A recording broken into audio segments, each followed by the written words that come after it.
foi descoberto por Galileu, refinado por Isaac Newton e, na mão de Albert Einstein, deu origem à teoria mecânica do cosmos. Foi um dos mais profundos mistérios em toda a física. Todos os corpos caem com a mesma aceleração constante. No vácuo, todos os corpos caem com a mesma aceleração constante.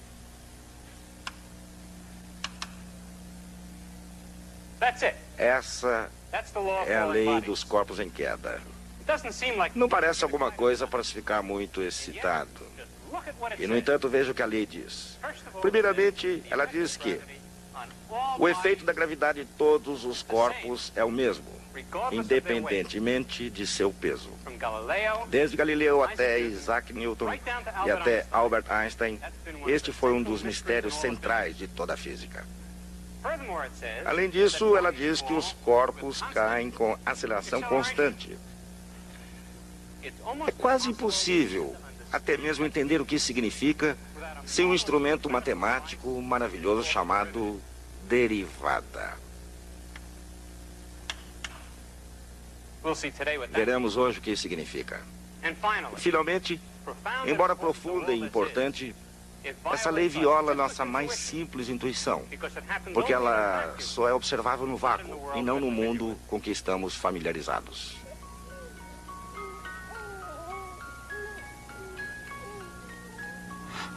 Para todos nós, o efeito da gravidade terrestre foi, provavelmente, o primeiro encontro com as leis da natureza.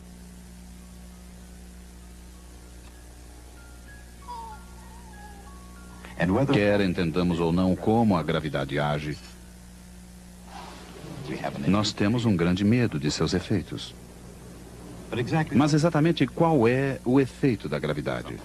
Alguns corpos caem à Terra rápida e diretamente, enquanto outros comportam-se bastante diferentemente. Em alguns casos, a atração gravitacional pode ser resistida quase indefinidamente. A fim de se ter uma ideia de como e por que os corpos caem, nós necessitamos separar o efeito da gravidade sobre um corpo em queda do efeito oposto, o do ar através do qual o corpo está caindo. Em outras palavras, nós devemos imaginar um corpo caindo não no ar, mas no vácuo. Por exemplo, o que acontece se uma moeda e uma pena caem simultaneamente de uma mesma altura? Elas se comportam exatamente como esperaríamos. Cada uma cai com uma diferente aceleração. Mas isso ocorre só por causa da resistência do ar sobre os dois objetos. No vácuo, a moeda, a pena e qualquer outro objeto cairá exatamente com a mesma aceleração. Praticamente não há mais ar no tubo de vidro. A moeda e a pena estão agora no vácuo. Quando a moeda e a pena são soltas, nós testemunhamos a lei dos corpos em queda.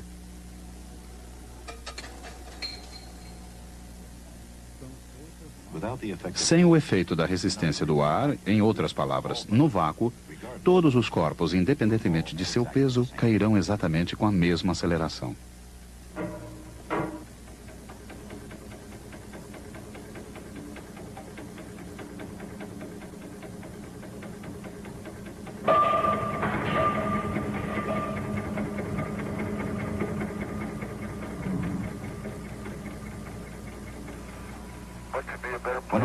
Quando o astronauta David Scott, da Apollo 15, explorou a superfície sem ar da Lua, ele não pôde resistir em repetir essa clássica experiência para todo mundo ver.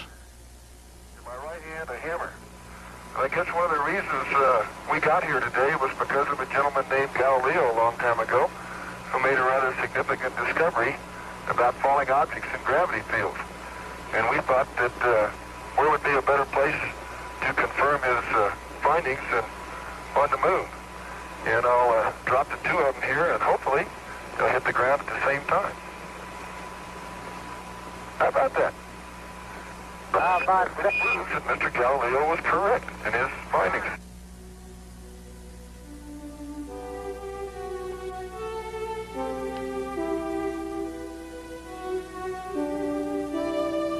O senhor Galileu estava correto. Quase 400 anos atrás, no tempo em que todos acreditavam que os corpos mais pesados caíam mais depressa que os mais leves, Galileu imaginou que no vácuo todos os corpos deveriam cair com a mesma aceleração. Galileu não podia produzir o vácuo, mas podia imaginá-lo. Ele visualizou um corpo mais pesado ligado a um mais leve. Com esse corpo composto, ele perguntou, cairá ele mais rápido ou mais devagar que o corpo pesado sozinho? Se o corpo mais leve caísse mais devagar, ele frearia o corpo mais pesado. Então, o corpo composto deveria cair mais devagar que o corpo mais pesado sozinho. Portanto, o corpo composto deveria cair mais rápido que o corpo pesado, e não mais devagar. Obviamente, a visão arraigada de que quanto mais pesado é o corpo, tanto mais depressa ele cai, conduz a uma inevitável contradição.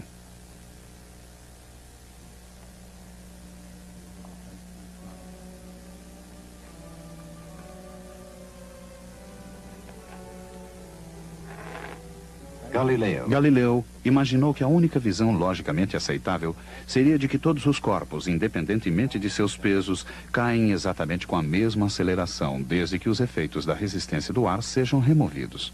Se todos os corpos no vácuo caem com a mesma aceleração, a próxima pergunta é: qual é exatamente esta aceleração? A partir de experiências comuns, nós efetivamente sabemos algo sobre corpos em queda. A velocidade dos corpos em queda aumenta conforme eles caem. Isso quer dizer que eles estão sendo acelerados, caindo cada vez mais depressa. Mesmo antes de Galileu, alguns estudiosos tentaram formular uma descrição desse movimento acelerado. Cerca de 100 anos antes, Leonardo da Vinci fez seus próprios estudos sobre corpos em queda, talvez levado pelo seu sonho de voo humano.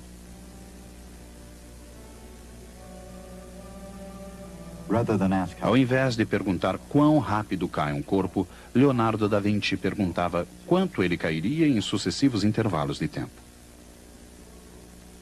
Sua teoria de um movimento acelerado foi que um corpo cairia distâncias maiores em intervalos de tempo maiores. Ele previu que essas distâncias seguiriam a ordem dos números inteiros. Isto é, uma unidade de distância no primeiro intervalo de tempo, 2 unidades de distância no segundo intervalo de tempo, e assim por diante.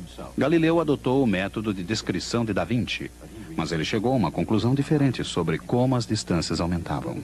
Ao invés de crescerem segundo a ordem dos números inteiros, a teoria de Galileu era de que, em intervalos sucessivos de tempo, as distâncias deviam crescer segundo a ordem dos números ímpares, caindo 1 unidade de distância no primeiro intervalo de tempo, 3 unidades de distância no segundo intervalo de tempo, 5 unidades de distância no terceiro intervalo de tempo, e assim por diante. Em outras palavras, de acordo com Galileu, as distâncias caídas eram proporcionais aos números ímpares. Galileu chegou a essa conclusão depois de uma série de experiências brilhantes, na qual ele marcou o tempo de uma bola caindo ao longo de um plano cada vez mais inclinado, chegando cada vez mais perto da trajetória vertical de um corpo em queda livre. A lei de Galileu dos números ímpares pode ser vista em ação num lugar curioso. É um lugar que teria espantado aqueles grandes pensadores da Renascença, talvez até mais do que na superfície da Lua. Num parque de diversões no sul da Califórnia.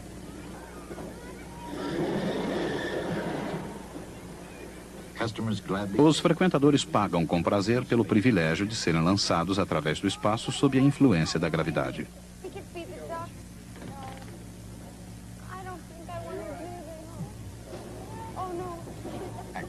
Essa parte da viagem é gratuita.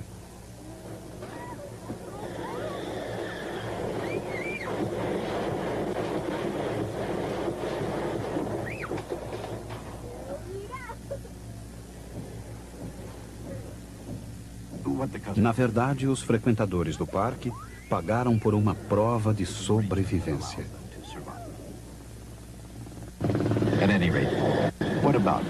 E quanto a Galileu?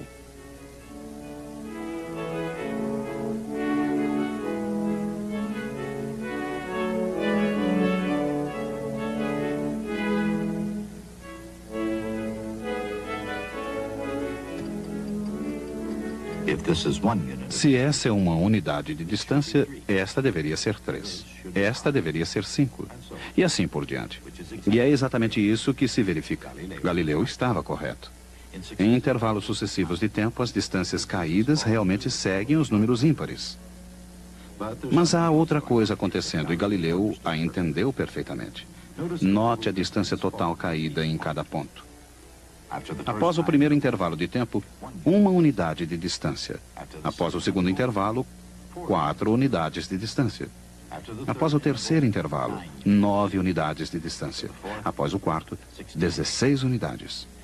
Em outras palavras, ao fim de cada intervalo de tempo, a distância total caída é de 1, 4, 9, 16, 25 e assim por diante. Esses números são claramente quadrados perfeitos.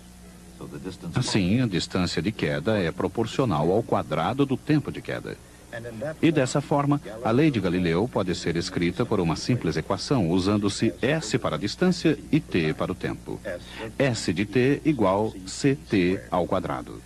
Isso significa que estamos falando de distância como função de tempo. A distância S aumenta conforme o quadrado do tempo T. Esta constante C é numericamente igual à distância que o corpo cai no primeiro segundo. E é 16 pés, ou seja, pouco mais de 5 metros.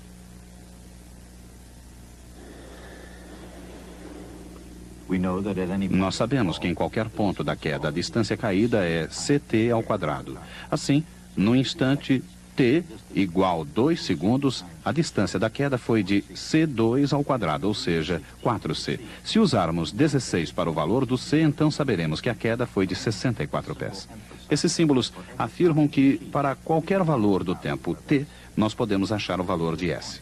Nesse ponto, a petrificada passageira em queda livre pode nos perguntar quanto ela caiu em cada instante do mergulho. Um passageiro mais perspicaz pode querer saber também quão rápido ela está caindo. A velocidade é a distância caída dividida pelo tempo da queda. Se o corpo caiu 64 pés nos 2 primeiros segundos da queda, então a velocidade média da queda foi de 32 pés por segundo. Mas esta é apenas sua velocidade média durante os 2 primeiros segundos. No começo, ela estava ainda parada. No fim de 2 segundos, ela estava caindo muito mais depressa do que 32 pés por segundo. Obviamente, o que essa pessoa realmente quer saber não é a velocidade média, mas a velocidade exata num dado instante. No entanto, se nós tentarmos usar a mesma equação, dividindo a variação da distância pelo intervalo de tempo, teremos sérios problemas. Em qualquer instante durante a queda, digamos exatamente no instante 1 segundo e meio, a variação de distância de queda e o intervalo de tempo são nulos. Assim, uma fórmula que determina a velocidade dividindo-se a variação de distância entre os pontos A e B pelo intervalo de tempo é de pouco uso se tivermos o ponto A, mas não um ponto B separado. Para piorar a situação, o numerador e o denominador da fração seriam nulos, e é claro que dividir por zero é um desastre em matemática. À primeira vista, talvez, a expressão velocidade instantânea pareça uma contradição. No entanto, o bom senso nos afirma que um objeto em movimento deve ter uma certa velocidade em qualquer instante. O problema é algo mais que um jogo de palavras. É um dilema que intrigou os matemáticos por milhares de anos, mas existe uma maneira de resolvê-lo. Ao invés de perguntar pela velocidade instantânea num exato momento t, nós podemos perguntar qual é a velocidade média da mulher entre o instante t e h segundos mais tarde, no instante t mais h. Agora, o intervalo de tempo é simplesmente de h segundos. Se a distância de queda para qualquer instante t é ct ao quadrado, a distância de queda num instante t mais h é ct mais h ao quadrado.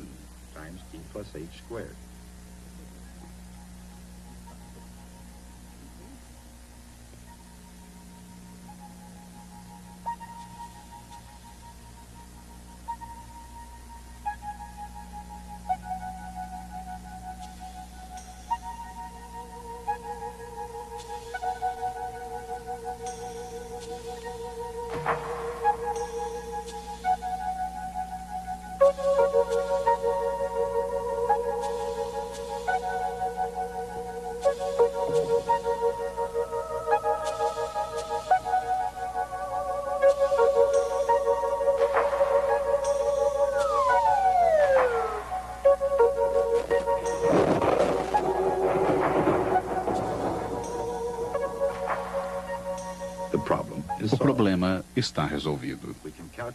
Nós podemos calcular sua velocidade média começando em qualquer instante t e durante qualquer intervalo h de tempo. H pode ser de 1 segundo, meio segundo, 1/10 de segundo ou mesmo zero, pois agora não estamos dividindo por zero. E agora, nós podemos supor que o intervalo h fique menor, menor e menor, até mesmo tendendo ao limite zero.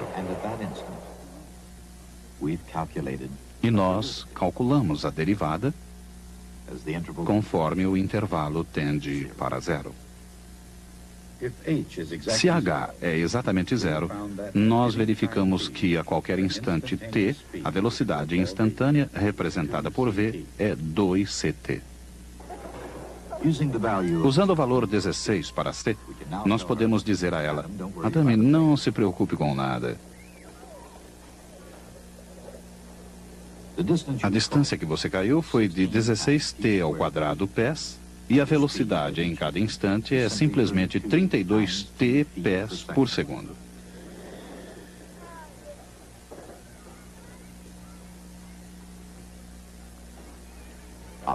Obviamente ela está impressionada. Como você conseguiu calcular tudo isso? Ela pode perguntar. Não foi nada demais. Tudo que nós fizemos foi inventar a derivação. Na linguagem comum, derivação significa originando de, como bombom é um derivado de chocolate. Mas em matemática, a palavra tem um sentido técnico preciso, que é o seguinte: é a razão com que alguma grandeza está variando. A velocidade da mulher em queda é a derivada de sua distância desde o topo. Em outras palavras, a velocidade é a derivada da distância. Inicialmente, quando discutimos a sua velocidade média, nós estávamos praticamente fazendo álgebra, simplesmente substituindo letras por números na equação v igual a distância dividido por tempo. Mas quando começamos a trabalhar com intervalo de duração h, com h tendendo a zero, nós estamos calculando a derivada e ingressamos no mundo do cálculo diferencial. Cálculo diferencial é o processo matemático que usa as derivadas. O processo para calcular uma derivada chama-se derivação. É claro que o conceito de derivada não se aplica apenas a um corpo em movimento.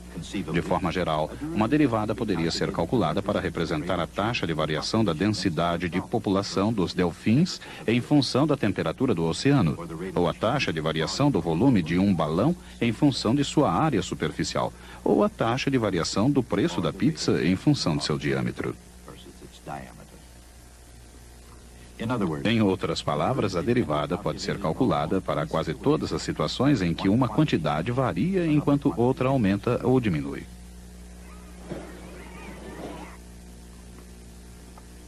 Para obter a velocidade a partir da distância, nós calculamos uma derivada. Mas e a aceleração de um corpo em queda?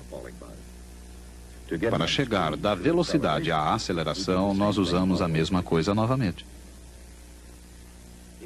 Se v é uma função de t dada por 2ct, então v para t mais h é dado por 2c t mais h.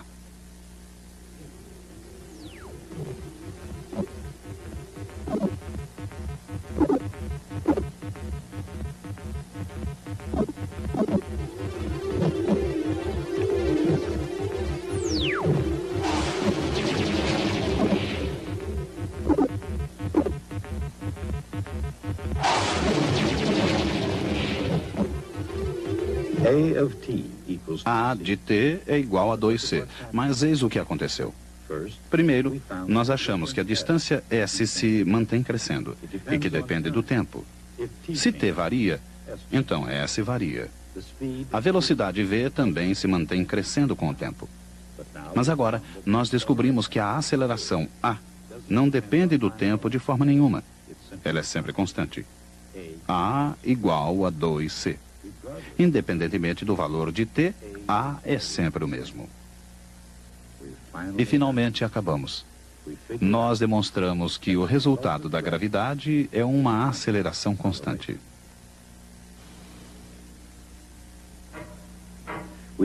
Nós conseguimos responder a 3 questões sobre corpos em queda. Quanto, quão rápido e quão rápido ele cai mais rápido. Quanto nós podemos achar facilmente vendo a mulher em queda. Conseguimos até achar sua velocidade média apenas usando álgebra. Mas para descobrir precisamente quão rápido o corpo cai em cada momento e para descobrir quão rápido ele cai mais rápido, nós necessitamos uma ferramenta matemática nova e maravilhosa, a derivada. Utilizando a derivada, nós conseguimos o método mais elegante para descrever o movimento de queda. Corpos caem com aceleração constante e como essa aceleração é importante, ela tem um símbolo, um G minúsculo. E G igual 2C. Agora nós podemos colocar as 3 asserções sobre corpos em queda na sua forma final. Nós substituímos C por G sobre 2.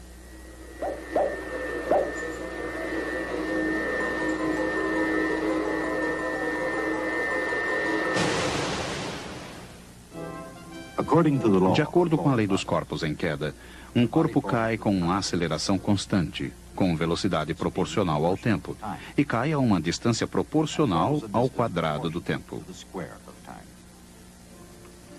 Esse tipo de movimento se chama movimento uniformemente acelerado. É difícil, se não quase impossível, descobrir todos esses fatos acerca do movimento uniformemente acelerado sem utilizar o cálculo diferencial. E, no entanto, Galileu entendeu todos esses fatos. Na verdade, quase 300 anos antes de Galileu, um francês chamado Nicolas Oresme estudou o comportamento de um corpo em movimento uniformemente acelerado. Oresme e Galileu usaram métodos matemáticos quase idênticos para analisar o problema. Seus métodos eram baseados não em equações algébricas, mas em proporções entre as quantidades e as figuras geométricas. A derivada foi descoberta uma geração após a morte de Galileu por Sir Isaac Newton e Gottfried Wilhelm Leibniz. Com esse poderoso método de análise, tipos ainda mais complicados de movimentos puderam ser facilmente analisados.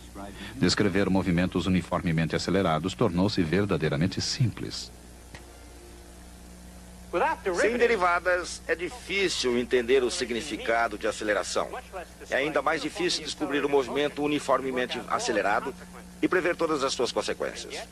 E, no entanto, foi o que Oresme e Galileu fizeram. Eles descreveram o movimento uniformemente acelerado e previram todas as suas consequências. Foi um ato de pura genialidade. Um dos trabalhos da física é achar princípios simples, econômicos e objetivos para explicar o mundo complicado em que vivemos. Nós fizemos isso hoje. Se eu soltar um corpo, ele cai sob a influência da gravidade da Terra. Ao cair, seu movimento sofre a oposição do ar, através do qual ele cai.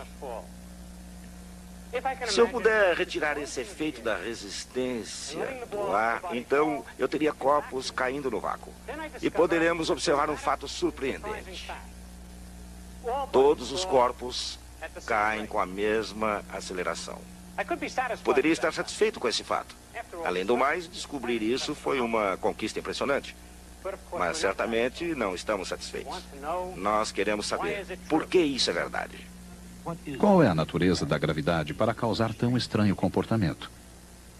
Tal questão tornou-se uma das mais profundas na história da física.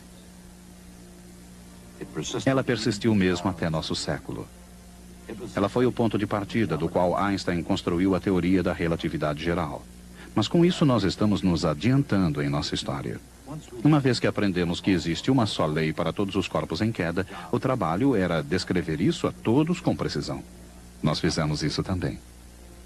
A lei é: todos os corpos caem com a mesma aceleração constante. Aceleração é a medida da variação da velocidade e velocidade é uma medida da variação da distância. Assim, nós temos de fato 3 preciosas expressões matemáticas sobre corpos em queda. Elas são todas verdadeiras e elas estão relacionadas umas às outras por uma das maiores e mais cruciais descobertas da história da matemática, o cálculo diferencial. O cálculo foi descoberto por Isaac Newton e Gottfried Wilhelm Leibniz. Foi um triunfo maravilhoso. O mais importante evento na matemática em milhares de anos. Newton e Leibniz sacrificaram a alegria de sua descoberta numa disputa sobre quem merecia os créditos por tê-la descoberto primeiro. Tudo isso são detalhes na história que nós desvendaremos.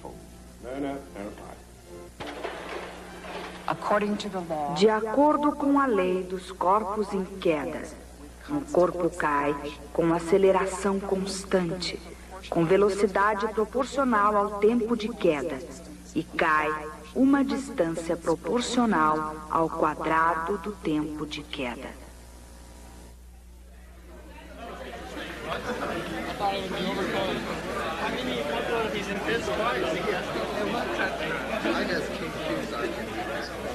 Good 75 days. Oh, God.